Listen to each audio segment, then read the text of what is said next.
Hey, Africans. How y'all doing?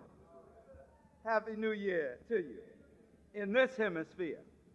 Because you know in the hemisphere over in Kemet, it's in July when it's warm. And you know why it's during the cold here, but we're going to deal with that anyway. And I look for it to be a very special year for us as a people. I believe that. And of course, so much of that is dependent upon what we do, our attitude towards the year and the life itself. I want to give thanks and honor to the Creator, revealed to all and known by many names. I want to give thanks to our ancestors, our positive ancestors, who made it possible for us to exist and to be here today. Especially do I give honor to those who not only gave us life, but put their life on the line that we might have life. For those who not only put their lives on the line, but even more so gave it up and shed their blood so that we may have a better life. To them we owe the greatest honor and the highest praise. And so it is in the words of the last poets that I say to you, in their honor, blessed are those who struggle. You know it. Oppression is worse than the grave. It is better to live and die for a noble cause than to live and die a slave. So, my brothers and sisters, it is indeed, as always, an honor to be with you tonight for many reasons. You know the high respect and regard I have for Brother Alton and all the people who work with him here. I don't have to tell you his pedigree in the Black Liberation Movement. That is well known, not only here, but let me tell you something. Wherever I travel, there is respect for the slave theater. Now, I want you to listen to me a minute. The slave theater is to African-centered thinking and philosophy and tradition and outright way of life what the Apollo Theater used to be to the black entertainment world. And you really aren't considered to be anybody, Dr. Jeffries, in this field until you have been to the slave theater. Then you become somebody in this field. So I feel like somebody tonight. I'm also always very glad to be here because this is one place that I go to that I know ain't no white folks going to be in here. And that makes me extra comfortable because, you know, a lot of places we go to, well, you know, if we got to let the white folks in, if we don't, I mean, in fact, black folks stopped coming out to hear me because I didn't want no white folks in there. So I had to let the white folks in, Brother Arthur, so I can talk to some black folks, you understand? The other thing, you all have got to be the most educated, and I use that word understanding what I'm talking about. I use that word as it is used in this language, the Latin root educa, meaning to bring out the best in someone. You have to be the most educated Africans, among the most educated Africans on this planet. Everybody in here at least has the equivalency of a PhD. If we were to put you to the test with all this information that stands before you, if we were to put you to the test and have them work on their doctoral dissertation, I'm sure I'd get at least one for each one of you up in here with all this information now. So you're very privileged, and it's always an honor to be in your midst, and you have to know what you're talking about when you come up in here.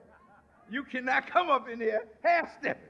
You have to be able to back it up very well, and that's always, like I said, to me, like putting a rabbit in the briar patch. I'm more than happy to do that. Several things I must do before going directly into our message tonight, which is entitled Some Historical Facts on a Black Revolutionary Called Jesus. We will be dealing with that from an historical frame of reference. I didn't come to discuss religion tonight. I came to discuss history. I'm approaching it as a scientist tonight, not as a theologian, even though I do have qualified credentials in that area. But I come as a historian today and as a black nationalist freedom fighter.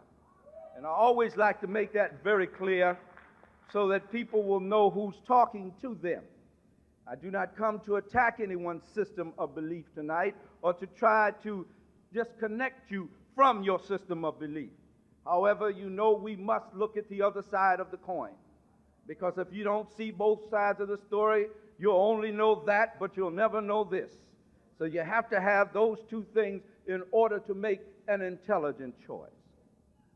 My brothers and sisters, there's one more thing I have to do before going into that, and I am always compelled to do what we call a black nationalist commercial.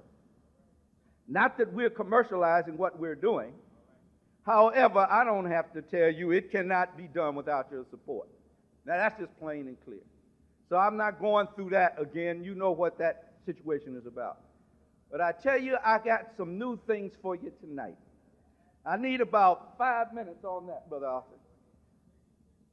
You keep asking me, you say, Brother Barashango, when is the next book coming out? And I keep wanting to say to you, you got any money? Can you let me hold some money? Because if you can let me hold some money, I can get you another book out. I got at least 10 in my files that I haven't finished. But I need some money to finish them. They just don't finish that. The last time I took the risk, again, I've done it before now. I took the risk of not even taking any speaking engagement, dropping everything, and totally concentrating on writing a book. Was the book, The Real Jesus Was a Black Man. And the sheriff came and sat my behind in the street. Because some people who told me they were going to do such and such, according to the contracts that we had, did not do it. And even till the last minute, they said, don't worry about it. I said, I need to pack my stuff and do something now. I got to do something. I got to hook up with some brothers and do some appropriations or something. Those who have an ear understand what I'm talking about with appropriation. But I need to do something. Say, don't worry about it, brother. And when the sheriff came and said, I'm sorry, I can't come through. So I have learned not to try to concentrate on writing a book unless I got some ducats behind me, brother. So I'm sorry to take so long to get another one out, but I tell you what I got. Let me show you what I have been able to do here and share with you a few things in reference to this. You will see them out in the lobby as you go. High-quality videotapes. And one of the messages that I like so much and you like so much is, will the real Jesus please stand up? And I got it in color this time. Now, I think by looking, you can tell who's the fake and who the real is there. But this one of the messages delivered at the Slave Theater on video. Also on video, I have the history of our people from 200,000 years ago up into the Roman period on slides, a slide presentation. That tape is entitled Portrait of the Eternal People. African woman, the original guardian angel, and we got a color cover on that now, too. We're moving up now. Was delivered at the Shrine of the Black Madonna, the beautiful Shrine of Black Madonna in Houston, Texas. That is also on video. African people and European holidays, a mental genocide. My first message at the Slave Theater, covering 5 holidays: Misgiving Day, Xmas, the 4th of July, Halloween, and Columbus Day. So all 5 of those are on there. And I don't believe I left any thing out. But African origin of the Christian church. Those are all there. Now, I spent the whole week, Brother Alton, working on new labels. And one of my favorites is, And the Word of the Lord Came by Marcus Garvey. Red, black, and green label. Full 90-minute tape. Another one of my favorites of a black liberation theologian is The Gospel According to Old Nat the Prophet. And not only are we talking about Nat Turner on there, what his gospel was about and his interpretation of the Bible. You need to deal with Nat Turner's interpretation of the Bible. His understanding of Jesus. We also talk about Brother Henry Harlan Garnett and some other liberation ministers. The one you've been asking about for a long time. The marital life of Jesus and his son Barabbas. Very well documented. I think you would want to deal with that one. And of course, you're familiar with some of the other ones, the African origin of the Christian church, black historical facts on the life of Jesus, and some others. Now, what I'm asking you to do is, before you leave here tonight, you stop by the table, if no more than to shake my hand, and we bless one another. However, all those who can, don't go by that table. Now, don't let this keep you from coming to the table, because I want to greet you. But don't leave that table if you can at all do it without at least leaving $10 at that table tonight, and you will be blessed. Now, Reverend Ike say that, and he can't back it up, but I can back it up.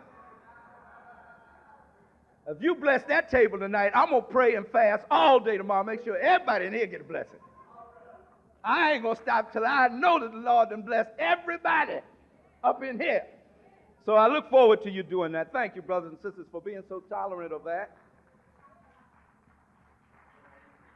And I'm sure you understand the importance of why we have to do it. Now, let's get on up into the message now. Let's do that. All right, are you ready?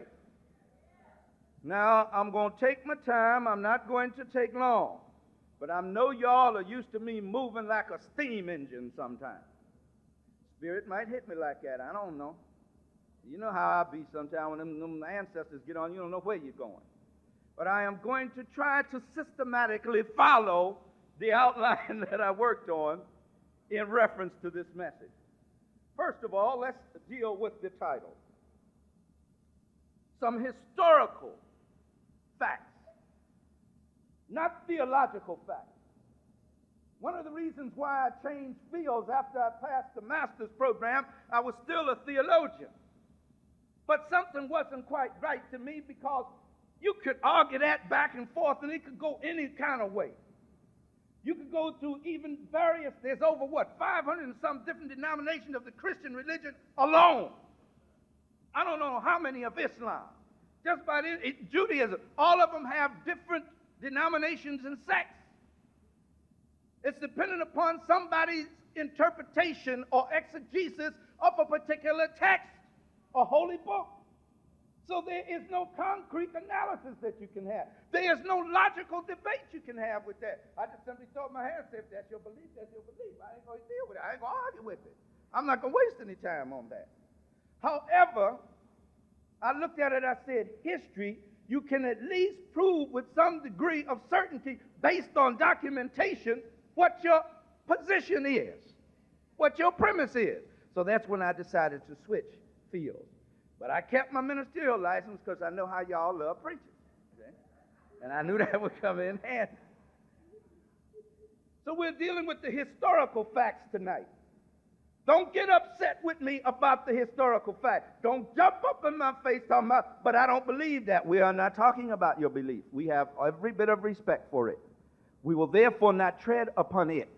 However, if the historical facts tread on it, do not blame it on your brother. Blame it on the historical facts. And of course, you have a right to your opinion on that. Black historical facts on a black revolutionary. We're not used to seeing Jesus or of conceiving of Jesus in that context as a black revolutionary. I trust that I will be able to make that case for you tonight. And this black revolutionary was called Jesus. He was one of the many black revolutionaries who lived in the land that he lived in Galilee at that time, in the little nation of Judea in that day. And I'm sure we will be discussing that as well. You all right? Now, we're going to break it down. This is actually part 2 that I didn't get to finish of Will the Real Jesus Please Stand Up? And I may have to come back and do a part 3 one day, Alton, because I don't think I'm going to finish everything today. I always have more material than I can get through. You understand anything about that, Brother Jeffrey? Dr. Felder, you know anything about that? I always have more than I can get through. But we're going to do the best we can here tonight. I'm going to do it in several sections. The first section I want to address is Dr. Francis Cress Welsing's article, some excerpts from that, and we'll do a little discussion on that, The Concept and Color of God and Black Mental Health. She does an excellent job with that, and we need to investigate it a little. Then we will go into why the New Testament, as it presently exists in the English Bibles or the European languages, has chosen to try to conceal the fact that Jesus was indeed a revolutionary and, in fact, historically a black revolutionary. After we have done that, we will go into the Bible itself and some other historical documentation, and we will establish that he was, in fact, involved in the movement of that day. At least he acted like it, and that he was, in fact, a black man involved in the revolutionary movement that the little kingdom of Judea was involved in as it was caught up in a life and death struggle with the white Roman Empire. Then, if time will permit, we will go into some contradictions in the New Testament relative to his arrest, conviction, and execution, assassination. But if not, at least you'll know where I was trying to get to, and we will cover as much as we can. We're still together? All right, let's begin now with Sister Frances Welsing. And she says this: long before there is true cognitive understanding, there is for even the very, very young child, the what? A participation in the practice of God recognition. This participation in practice becomes a part then of the child's and ultimately the adult's concept and image of self. Of what?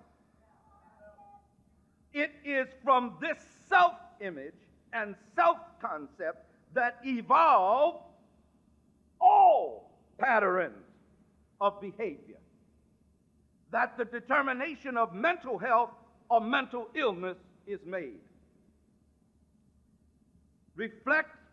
One's reflection of oneself and group respect and respect for harmony in the universe is also contingent on this factor.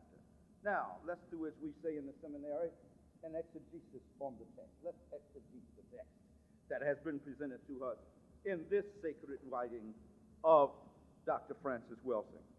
She says, now, before you understand anything else in your life, before you're cognizant of anything else, the first concept or thought that is implanted in your psyche is what?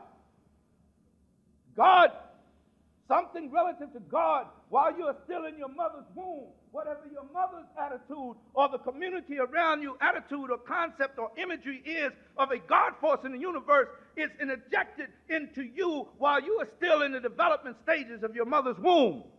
As your mind begins to formulate, as the melanin begins to grow and develop within you, and that divine intelligence that comes from the center of the universe that makes us so special as a people, there is automatically inherent within that a concept about a God force or divine force in the universe. We're born with it. We have it even before we're born. It's very natural to African people to think in those terms. They feel a connectedness with the universe that is beyond and above that which they can understand in their human experience.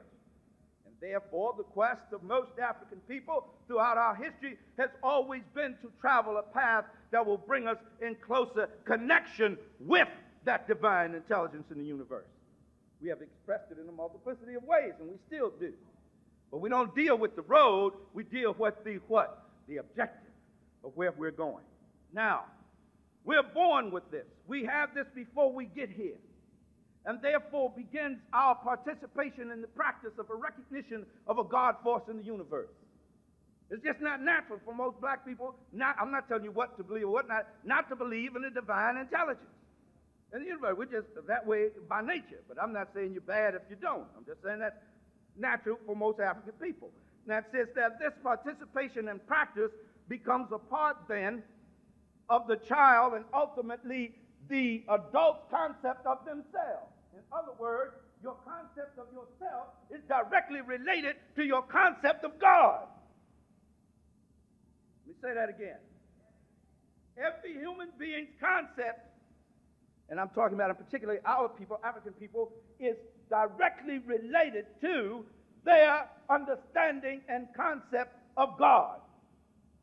Because they seek to live that out in their lives. Therefore, your behavior in all of your thoughts are governed by your basic concept of this God force or divine intelligence in the universe. Y'all still with me?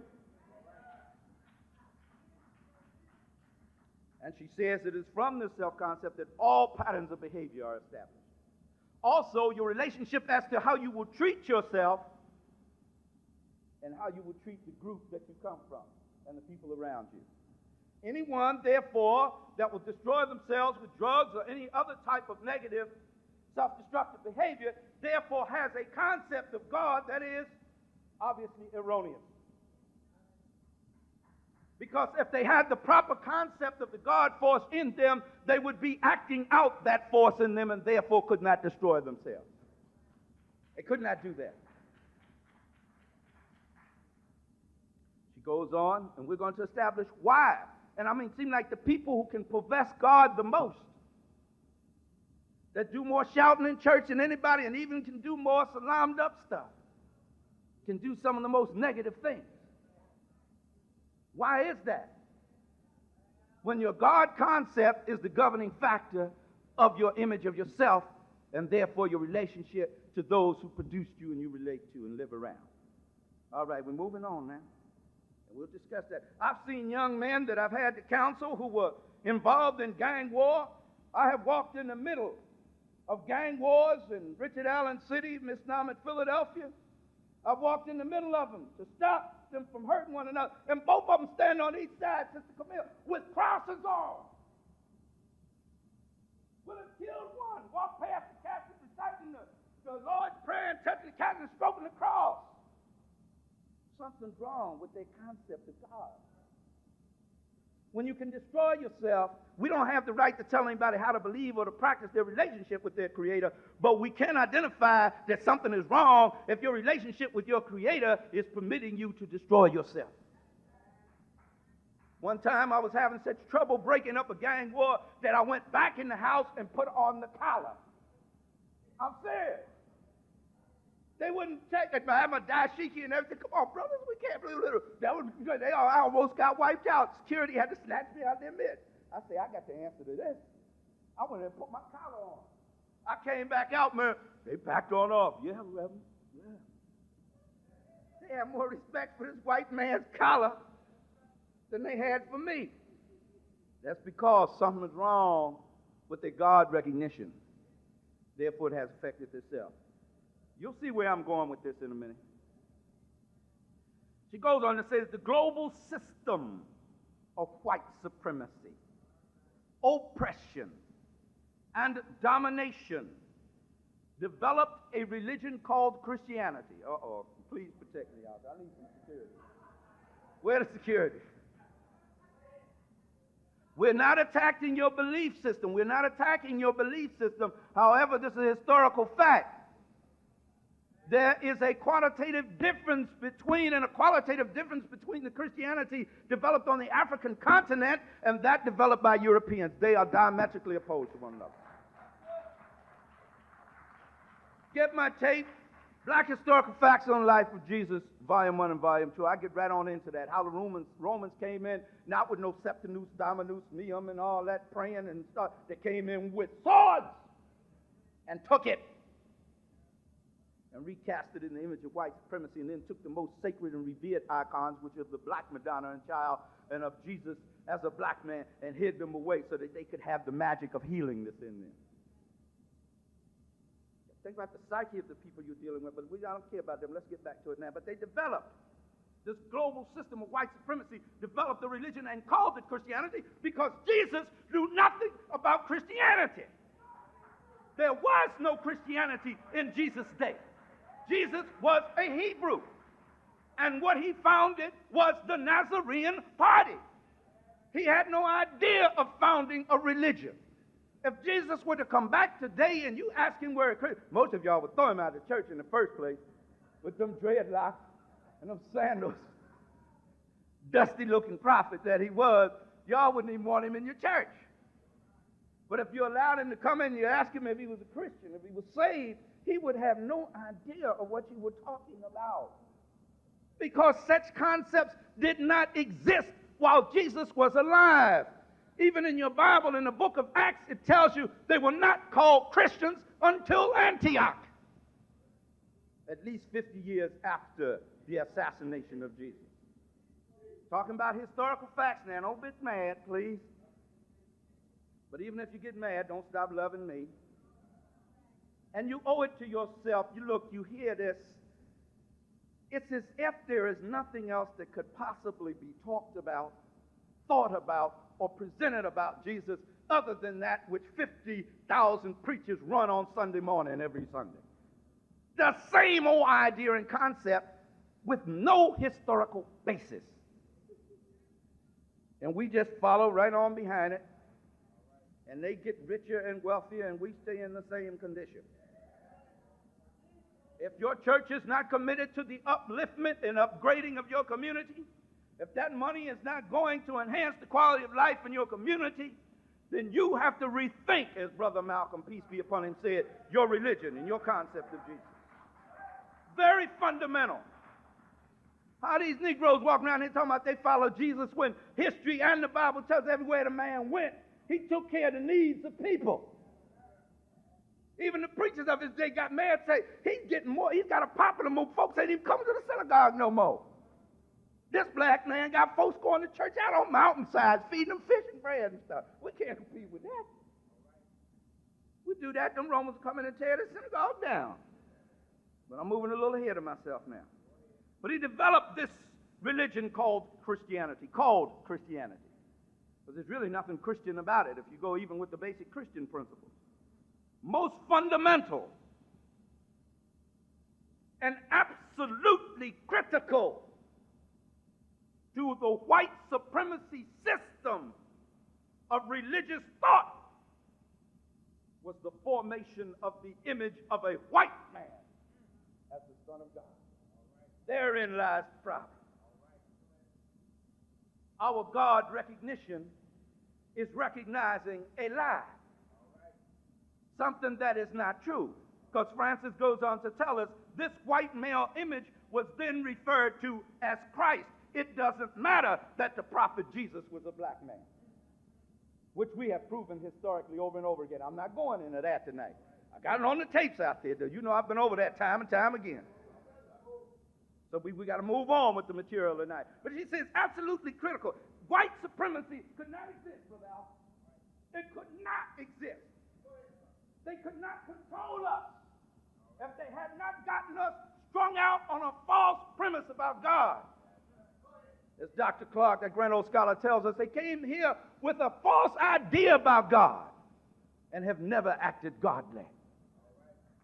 Never acted godly. Therefore, with this image of white supremacy, that which, whether we recognize it in the superconscious mind or not, is certainly recognized deep within our souls and our subconscious mind. We know that white supremacy is destructive to us. Therefore, when we embrace it as a God, we become destructive to ourselves. You understand what's being said here now? Okay, a few more things. I'm moving on. I've got to keep making sure you're with me now. Thus, any person accepting the Christian religion, whether conscious of it or not all of us are conscious of it. The image and concept of God as a white man. And y'all be telling me, well, see, I don't think of God as any color. God is a color. It's a spiritual thing. Well, then take the white one down and put the black one up. All right. Put the black one in your Bible. Put the black one on your cards if it don't make a difference. Tell the truth. What did Jesus say? You should know the truth, and the truth shall set you free. Truth meaning according to the facts. So put the factual one if it don't make it. The only time you start arguing about it don't make a difference is when we start talking about the reality historically that Jesus was a black man. Then you get to scratching your head and going through all kind of problems. Well, we don't want to talk about color. We don't want to. Well, then stop reading the Bible then. Revelation's first chapter, you know it, 13th to 15th verse. If I'm wrong to talk about color, then the Bible wrong to talk about color. Thus, any person accepting the Christian religion, whether conscious or not, has the image and concept of God as a white man. with this unconscious God is a white man logic circuit securely implanted. Good Lord. Check that out. Let me read that one more time. She said, with this unconscious, God is a white man logic circuit securely implanted. That means they have done a surgical job on your mind by misusing your spirituality and coming at you with religion and took your spirituality or much of your spiritual identity from you and replaced it with religion. And those two are separate things. Very separate things.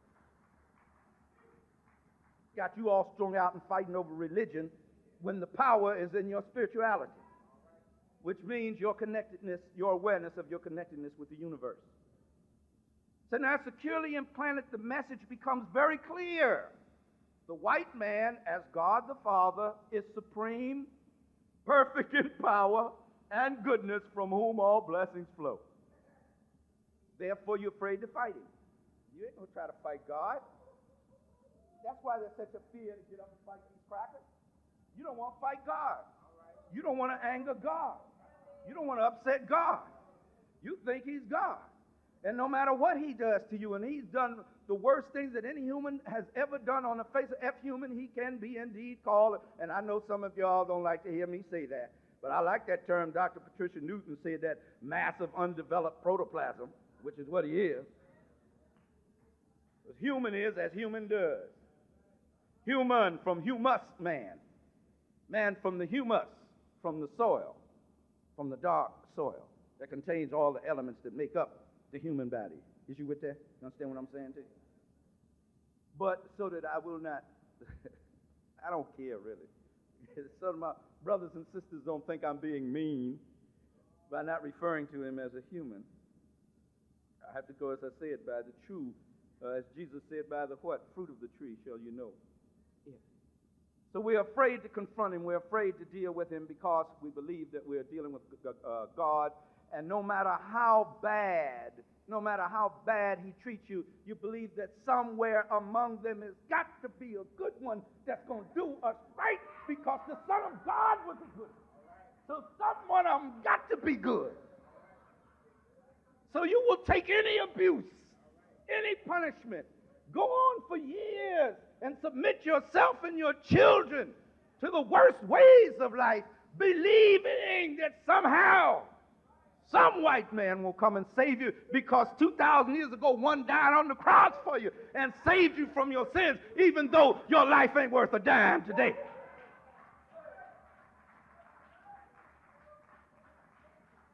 Even though the rest of the world, those that have power in the world, are doing fine and you still running so far behind, yet you saved.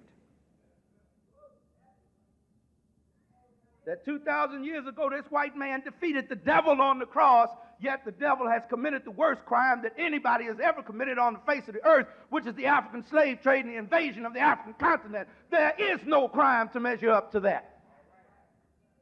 Now, if the devil was defeated, how did he come out of the ring defeated? When Muhammad Ali knocked the sucker out, he was out. There's no question. Who won the fight?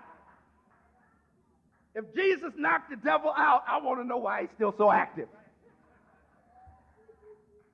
Hey, that's a question that young people are asking today. Don't get on your high, arrogant horses talking about, oh, he's talking against my faith and my belief, and why won't the young ones come back to the church? You got to start talking something with some logic. It makes some sense to them. I guess I ain't going to never be able to make a living, Brother Alvin. Therefore, it can be said that all black and other non-white Christians worship the white man as God. And that's the thing, one of the things we must keep in mind. A few more things on that, and then I'll get to the other aspects of the message.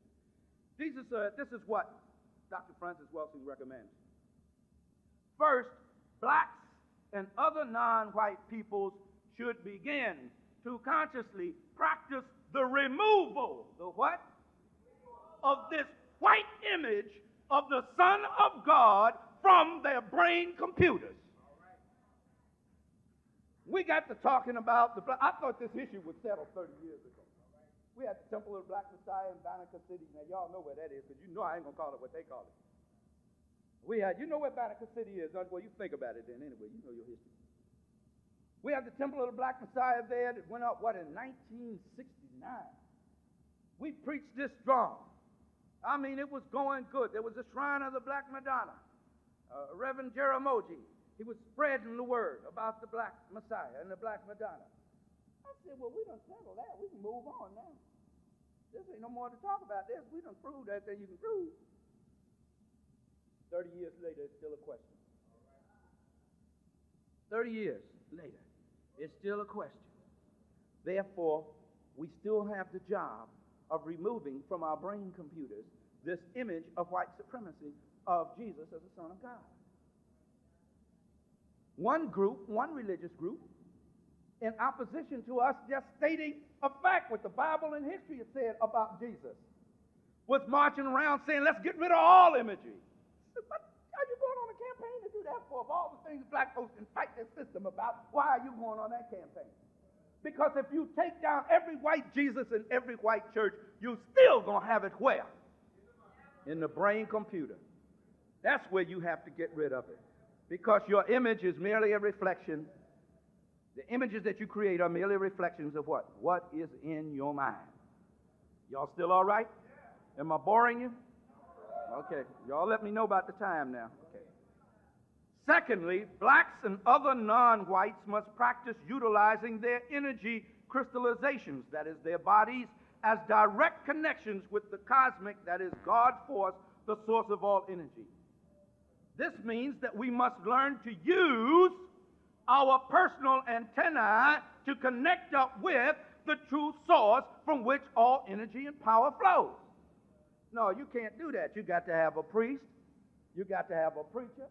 Somebody that you pay to make connection with your God that revealed itself to you while you were in your mother's womb. That's because you're trying to connect up with somebody else's God. If you're trying to connect up with yours, you don't need nobody to do that. Spiritual direction, spiritual help, spiritual advice, yes. But nobody can stand between you. And the white boys really came up with that. We are the mediators between. And I mean, they cooked up a hierarchy. There's God, and there's Jesus, and Jesus is the mediator for the world, and then he had to come down and get some priests to be mediators for him. When do I make a connection? I like that song that the old folks used to sing. God is still on the throne. Within your bosom, you have a telephone. And that's how I look at it. When I want to talk to the Creator, I dial the number. It's in my bosom, the telephone. Now, I'm not putting down spiritual people who function in a spiritual office, who serve the community, who do what? Because as Jerusalem Slim said, those who would be greatest among you must be your. If you ain't serving, you ain't great. That's the road to greatness. If there's no service, there's no greatness. Okay, y'all still with me? So we have to have that personal connection. Let's dispense with the idea of religion right now. I'm not telling you can go back to your church and everything, but right now I want you to dispense with the whole idea of religion and everything, and just think about, I want to make my personal connection with my Creator, with the divine intelligence in the universe that call all life and energy into being. That's the first thing I want to connect up with before I try to name it anything. All right? I want to make sure I got that hook up. And you can only have that in your black self, for that is your experience, the African experience. So you have to come at it in that direction. Are you with me? By so learning to tune into the cosmic energy source, it is possible to find the purpose of one's particular energy configuration. Every one of us have a divine purpose for being on this planet. Most of us live and die and don't even know why we're here. And when you don't know why you're here, and you don't know what your Nia is, what is that, the sixth principle in Nguzo Saba? Your purpose is the fifth principle of the Nguzo Saba. Then you do what? Serve somebody else's purpose. But a purpose will be served. I like to serve my purposes and the purposes of my people. It's a particular energy configuration of one's body to tap into and use that source of cosmic energy for constructive purposes. All too often, we are not connecting our own personal energy configurations directly into the cosmic energy source, and consequently, the results have been catastrophic. I'm going to close out there. Thank you so much, Sister Francis, for helping me out here. I appreciate it. Now, let's start getting more into the man, Jesus himself. I had to lay a solid groundwork there, Sister Zaya. Had to lay a solid ground foundation. And I guess that's part of the problem of being a preacher and a professor. It kind of gets mixed up a little bit sometimes. I'm going to read from Hugh J. Schoenfield, a European writer, from his book, The Passover Plot. And I think it's apropos to this subject. He says, far too many Christians do not know God in any other way than through Jesus. And I really would like to just speak to that a second. We get arrogant about it, too. I don't like the way the Christian religion puts that. There is no other name under heaven by which you may be saved. That's arrogant. That was put in there in the 4th century. When did I say? The 4th century. 400 years after Jesus. It was put in there because those Europeans wanted to control the world through their military adaptation through the Roman Empire that was falling, through their co-optation of Christianity. At the Council of Nicaea in 325 of the Common Era, they decided there is no other name under heaven by which you may be saved. This was decided by white men. Not by Jesus.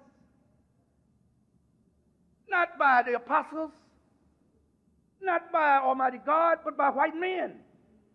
And you go around with that so arrogantly, beating each other down. There's no other name by which you may be saved. But them Muslims, don't you think I ain't got something for you? There's no other God but Allah.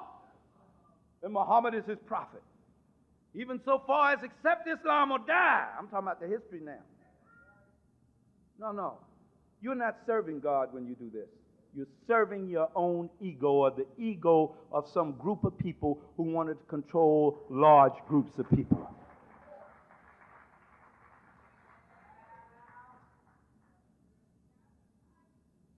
You don't believe in Jesus, then you're godless. And it's foolishness.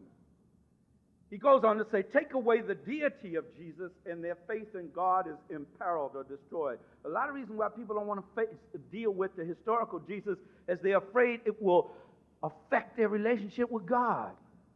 If I don't believe what I've been taught all these years, if I don't hold on to that, I'm going to lose my faith in God. That should say something to you right there. If your faith in God is predicated on a doctrine rather than your actual spiritual relationship, now you really got to re-examine that. I hope this type of thing is very important to us now because the changing of the guard is at hand. White boy's power is going down. He's scrambling hard, but he's going down. We are being called up to power. But there are some very major corrections that have to be made before we can take that power, and we're only a stone throw from that power, but we got to make some mental changes, some psychological and spiritual changes. And to do that, we must eradicate the corrosion that has been placed upon our brain computers and our spirit, the weight placed upon our spirit. When these white folks placed that weight on our spirit, it separated us from a direct line that we had always had with our Creator. Therefore, we cease to accomplish things on the great level that we had before they interrupted our spiritual, mental, and physical development on this earth. So you must remember that. And again, I must, at the risk of being redundant, say that most everything you know about Christianity was learned on the plantation first. So basically, it's a plantation theology. Oh, Lord, I'm in trouble, man. I can't stay in trouble. Because Jesus is not worshiped, he is not thereby invariably played down or diminished in effectiveness. Rather, we should be strengthened and encouraged because he is bone of our bone and flesh of our flesh. The mind that was in the Messiah can therefore also be in us. There's a question that many young people ask me, and I tell them, you go ask the preachers because I have my answer. And I share my answer with them. I say, now you go to the preachers and you find out. This is a question they ask. Listen seriously now. If Jesus, I'm talking about the real one now, the black man, hanging on the cross was in fact God in the flesh. Is that not what fundamentalist Christianity teaches? Is that not what all Christian doctrines teach? Of all of the 500 and some different denominations. Is that not what it teaches? If he was God and the Romans killed him, and the Romans being men, who is the greater? How can a man kill God? When all of the earth is dependent upon the divine intelligence and God force in the universe to sustain it. And if that force is cut off for one iota, then all energy ceases to be. But you tell me a white man, a group of white men, killed it on a cross.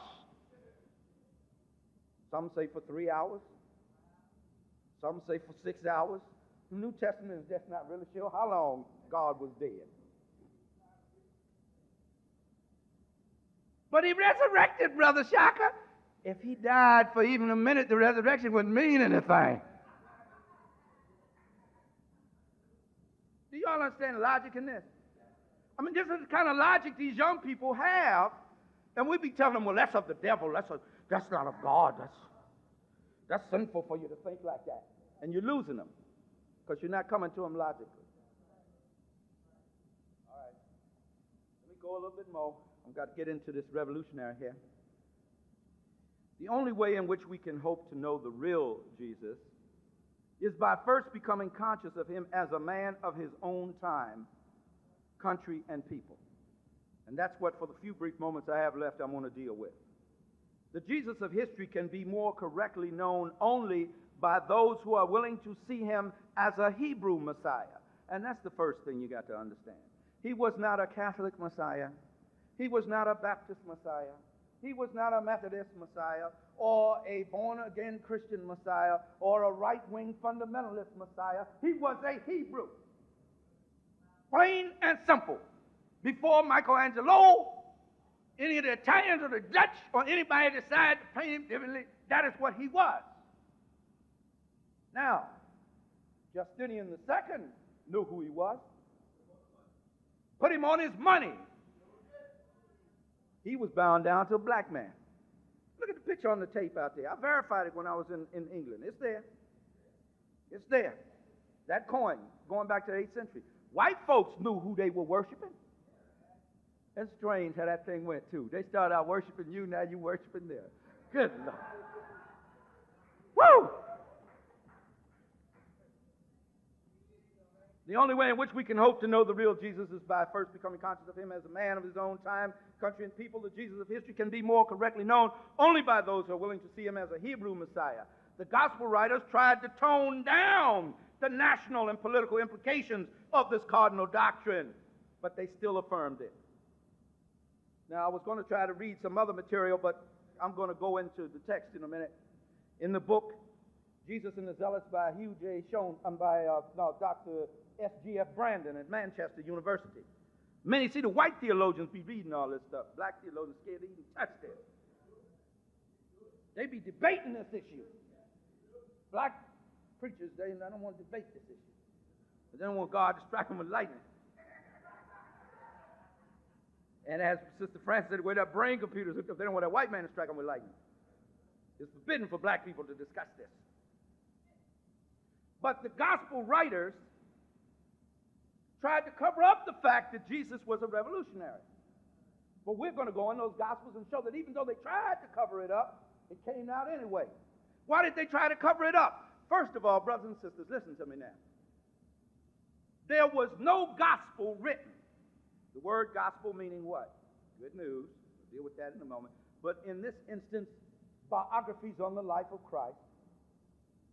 There were no gospels written while Jesus was alive. What did I say? There was not one word written, maybe in the Roman newspaper. Suetonius and Tacitus were supposed to have written something. But no Hebrew wrote anything about him while he was alive.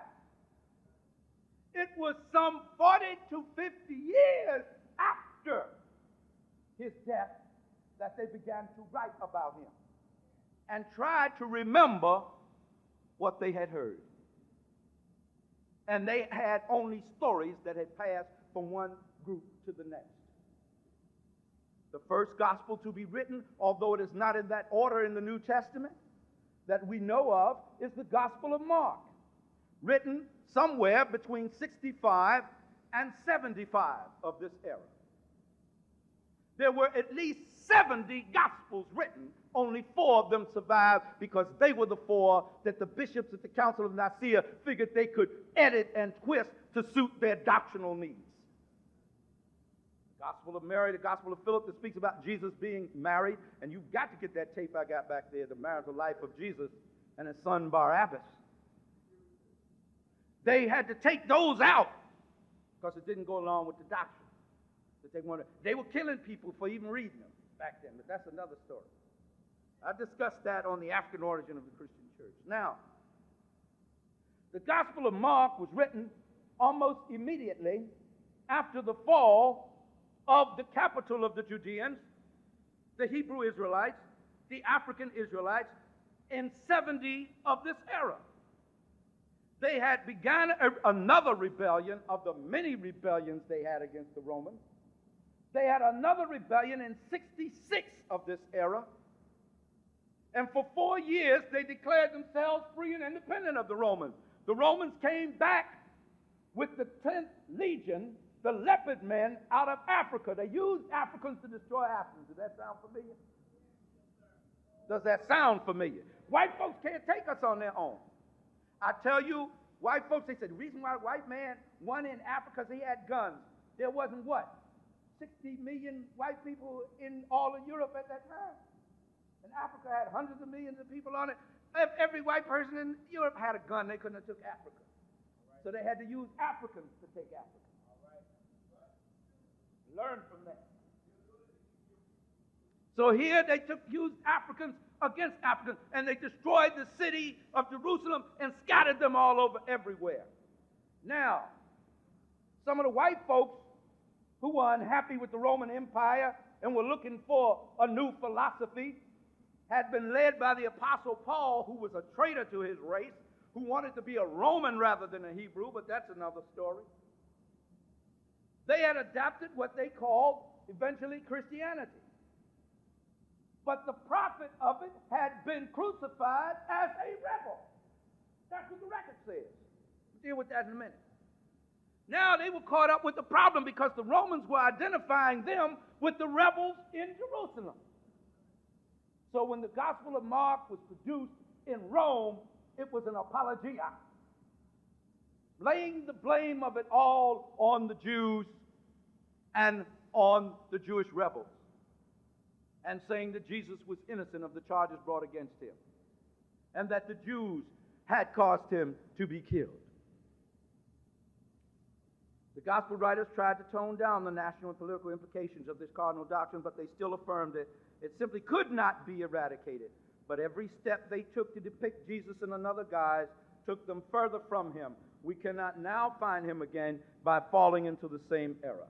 One more statement from Jesus and the Zealots, and then we get into the text, and we'll be coming on down the line. Jesus and the Zealots by S.G.F. Brandon says this. The very first paragraph in the very first chapter of the book states very clearly, ironic though it be, the most certain thing known about Jesus of Nazareth, the most what? Everything else is a matter of belief and speculation. The only thing Brandon says, this is a white Christian theologian.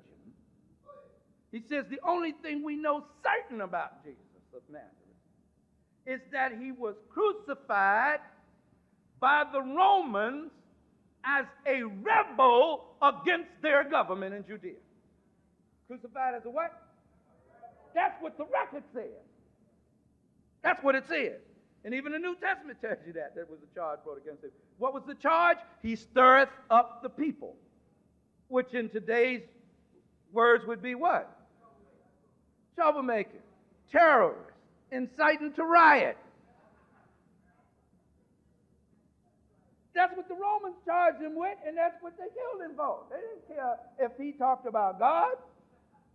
They had so many religions in Rome, it did not make any difference to them. And had he been the pacifist that everybody said he was, they would have welcomed him with open arms. Say, maybe you can cool some of these niggas out, because they keep rebelling all the time.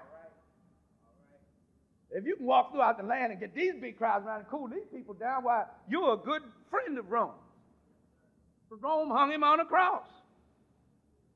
And because of some charges that the Jews brought against him, he said he was going to tear the temple down. The Romans couldn't care nothing about the Jewish temple. They didn't care. Say, I wish he would tear it down because it's a trouble spot. Had so many rebels develop up in that temple, I wish he had to tone it down. We put the Roman eagle up there and they went to war over that. We took the money from the temple treasury to build an aqueduct, they went to war over that. Well, every time you go within 10 feet of the temple, those Negroes go to war. Yeah, let him tear it up. They wouldn't have crucified him for that. Do you see the logic that I'm trying to present to you historically? And it says that this fact of him being a rebel is recorded in the 4 Christian Gospels. It's in there. We'll deal with it in a second. And the execution on the order of Pontius Pilate is mentioned by the Roman historian Tacitus, writing early in the 2nd century. The fact itself in terms of current Romano-Jewish relations in Judea was not particularly remarkable. The Jewish historian Josephus records numerous instances during that period concerned of the crucifixion of Jewish rebels by Romans. That's the way Romans, and I've mentioned that before, killed anybody who rebelled against them. They hung them on the cross, which was the same as what we know today as a what? A lynching. A lynching. Okay, now let's go into the Bible for a minute. Luke, the 4th chapter and the 18th verse. What we have here is a man, you can go and read the whole 4th chapter when you go back, who have been traveling the countryside and have become very famous. And he is now coming home to the city of Nazareth. From what I've heard about Nazareth, it was no place to go back home to. It was a rough place. And it was in the center of Galilee, which was the hotbed of resistance against the Roman Empire. That's where the Bama's lived. And they fought against the Romans. And when they couldn't win in the regular, they went up in the hills and they fought. And the people of Nazareth and other places kept supplying them with what they needed to fight those Romans. This is what was going on in the world at that time. When they said we're looking for a Messiah, they weren't looking for somebody to come and die and save the world. That concept did not exist among the Hebrews. That was a concept later developed by someone and enforced several hundred years later. Nobody, while Jesus walked this earth, had the idea of him dying to save the world from sin, historically. This was written later. The earliest of the Gospels you have now, as far as you can go back in manuscript, is 400 years of this era. Now, you know, in a period of 400 years after a fact, when you got to go by word of mouth, but it was inspired of God. What if it was inspired of God? How come those Gospels cannot agree on just how long he was on the cross? God don't make those kind of mistakes. But if I can't get to it, I'm going to give you the text tonight so you can go home and read it for yourself. Don't get mad. This stuff was something that human beings decided to put together. If you got to leave, stop by that table. I better hurry up and cut it down now. Boy. So I'm walking. He's coming home now. It's the beginning of his ministry. And he has a cadre of black men with him. Among them was one called Simon Zelotes. He was a zealot. Now, if Jesus wasn't working with the zealots, who were like the Black Panther Party of that day, in fact, their symbol was a black panther, according to Godfrey Higgins in Anacalypsis. Their symbol was a black panther. Why was he having them all up in his cadre if he wasn't hooked up with that? Said, the Spirit of the Lord is upon me, because he has anointed me to preach the gospel to the poor. Now, the word gospel means good news. There's only one kind of good news that you can give a poor man. And what is that? What is that? How to get out of this poverty. There ain't no other good news for a poor man on how to get me out this mess. There ain't no other. The Spirit of the Lord is upon me because He has anointed me to preach the gospel to the poor. He has sent me to heal the brokenhearted. Those people whose spirit had been broken, who had lost confidence in themselves because they were being oppressed on their own land by another. He said, I come to change that now, to preach deliverance to captives and recovery of sight to the blind, to set at liberty them that are bruised. And in the New English translation it says, to set the downtrodden free.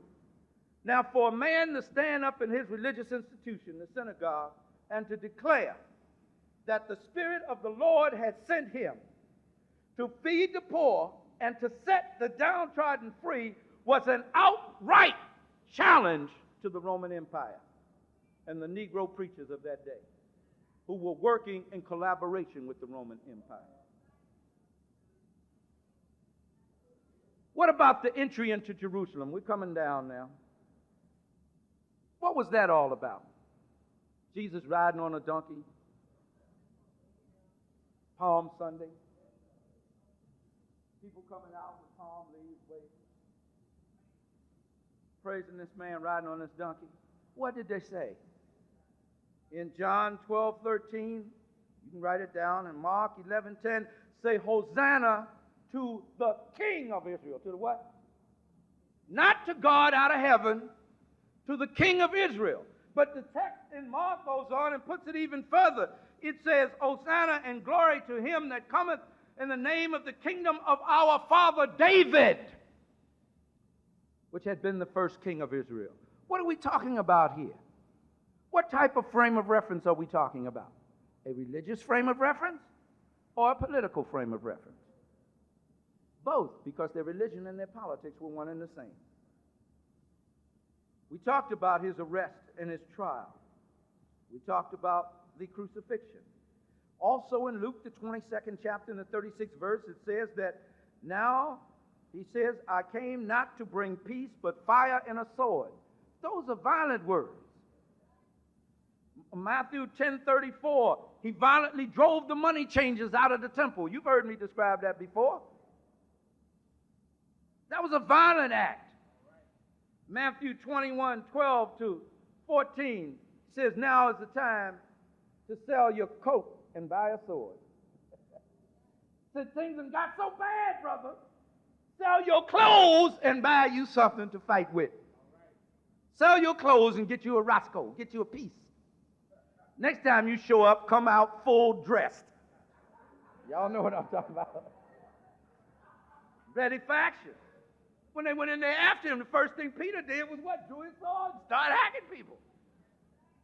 If Jesus didn't want him to have a sword, why did he have one? But then they put in that apologetic thing, Peter, put up your sword, without asking the question, why did he have it in the first place? Jesus was a pacifist and nonviolent. He couldn't have went up in there with one.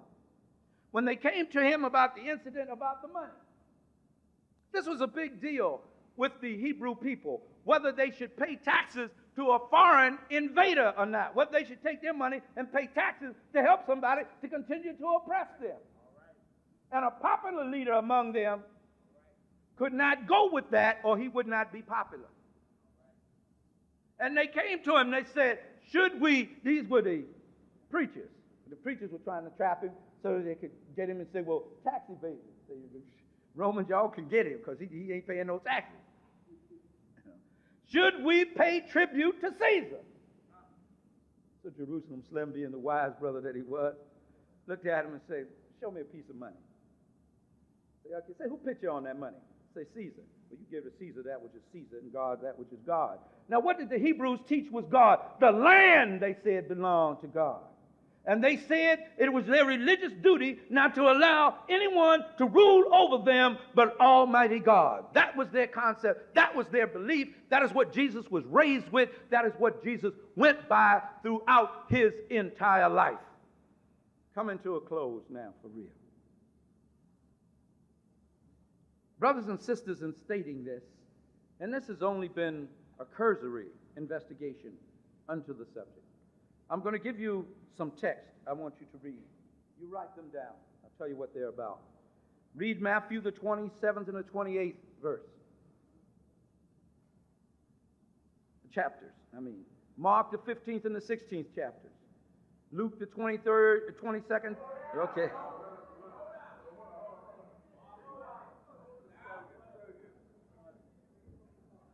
Matthew 27 chapter and the 28th chapter. Yeah. Mark, the 15th chapter and the 16th chapter. Luke, the 22nd chapter, the 23rd chapter, and the 24th chapter. 22nd chapter, the 23rd chapter, and the 24th chapter. I don't have time to give you the verses, just read the chapter. John, the 18th chapter, the 19th chapter, and the 20th chapter. And why did I want you to read that? Because one of them says that very early in the morning, the Jews took Jesus to Pilate to be tried by him. But another says that Pilate, in fact, in the Gospel of John, does not put Jesus on trial until 12 in the afternoon. The Gospel of Matthew and the Gospel of Mark say that Jesus was on the cross by 9 o'clock in the morning. That's what it says. Because they broke it down to the 3rd hour of the day, the 6th hour of the day. They did it like that.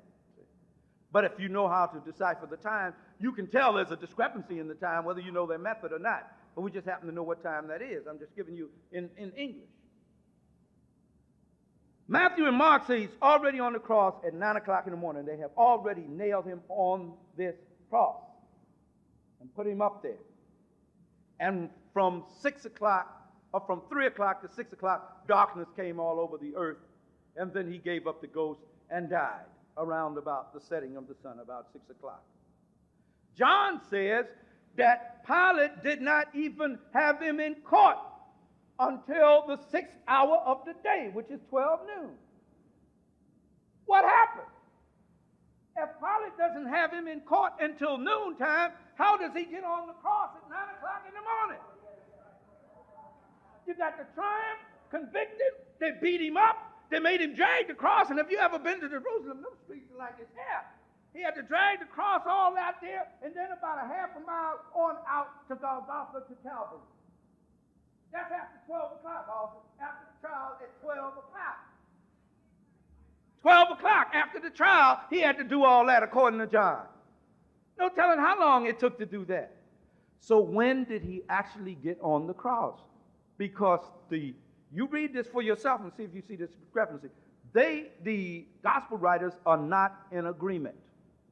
Now they say he was in, I talked about this when I was in England. A white preacher came out, and he had a grin on his face, Brother Jeffers, because he said, they ain't going to know nothing about the Nicene Council and all this here theological and historical jargon. I can still get them. And I watched that cracker sit there with a grin on his face. And he grinned through that whole message. And then I pulled my Bible up from under there. And I opened it up and I went to work on each one of them texts. And he shot out that door. Because you know where you can explain that. You tell me that Jesus was in, now what does the Christian doctrine say? I'm about to come to a close, but I'm going to ask you this. What does it say? How long was he in the ground? 3 days and what? Is that what it says? The New Testament says that by the 12th hour, which is 6 o'clock, they had to take him off the cross because they couldn't leave him up there for Passover, and that the sun was setting for the Sabbath. And the Hebrew Sabbath was from sundown Friday to sundown Saturday, not Sunday. That's white folks' Sabbath. They came up with. The Pope of Rome came up with. Let me get off that now. But they had to get him off the cross by what? Before sunset Friday. He's in the tomb Saturday. But the New Testament says that very early in the morning, the first day of the week, Mary Magdalene comes and he's gone. Now, how many hours is that? From 6 o'clock to 6 o'clock Saturday would be 24. And from 6 o'clock in the evening to early in the morning before the rising of the sun, 6 o'clock. So how many hours you got there? 24 and 6. You got 36. That is not 3 days in anybody's language. So you got a problem right there. But then you go on and you find out as you read this that one of them says that an angel came down out, that Mary Magdalene now, didn't say anything about anybody else. And you get that tape, The Marital Life of Jesus and his son Barabbas, and you find out why Mary Magdalene was so special to him. Said Mary Magdalene comes early in the morning, said by herself. It's either Matthew or Mark, one of them. I think it is Matthew. And when she gets there, something happens. An angel comes down out of heaven, takes the stone, rolls it away, lightning's all over everywhere. She gets dead. Sits on the stone, the text says, and tells Mary, go back and tell his disciples that he is resurrected. But then Mark says, early in the morning, Mary and another Mary and somebody come and they're asking each other, how shall we get this stone away? It's so heavy. And when they get there, the stone is already rolled away. Now, Matthew said it wasn't rolled away until the angel came out of heaven with thunder and lightning and knocked it out the way, and she was there to witness it. But Mark and Luke says, but once they get there, it's already rolled away. And they found the stone rolled away. And instead of an angel sitting on top of a stone, it's two men. One say two men inside the tomb say, he is not here. Why seek ye the living among the dead? And another say, it's two men standing outside of the tomb. Say he is resurrected. John said Mary, the mother of James and Salome, Joanna, and a bunch of women showed up at the tomb. How many women showed up at the tomb? Was the stone rolled away, or did it roll away when they got there? These are the questions. This is something God would know. First of all, God would know how long his son was on the cross. He would know how long he was in the ground. He would know when he got up. Only men would be confused about those particulars. So, brothers and sisters, I know you don't like it. But this cannot be the word of God if it's got that many contradictions in it. I'm not telling you to throw it away. I'm not telling you to put it down, because it has a lot of our history in it. It has a lot of principles that have been co-opted and taken from our ancient things. Use it as Nat Turner used it. Use it as a book. When Nat Turner read it, it moved him to fight for freedom. When Gabriel Prosser read it, it drove him to fight for freedom. When Harriet Tubman read it, it drove her to fight for freedom. In fact, white folks didn't even want you to read the Bible because they were afraid you would get some things like that. The only text that you could know was, slave, obey your master. The only time you could preach a text is the text that the white man gave. In closing, you may have heard this story before. I hope you haven't. But I'm getting old now, y'all. You know how old folks are. We tell the same stories over and over again. The story, I was down in Houston, Texas, doing a seminar on this. And there was a bunch of ministers there.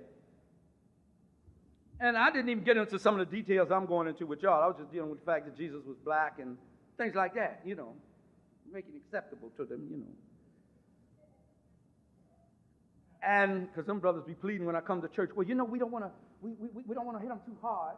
And I can't replace nobody's job, so I can't preach like this in no church. That's why I show my behind when I get here. I can't do this. I got to be cool in the church. I can't do this. So I have to talk that ecclesiastical jargon, you understand? And I can talk it. And so several of these brothers were very moved by what was taught there, and by the logic and reason thereof, and by the historical documentation set before them. And they went back to their churches.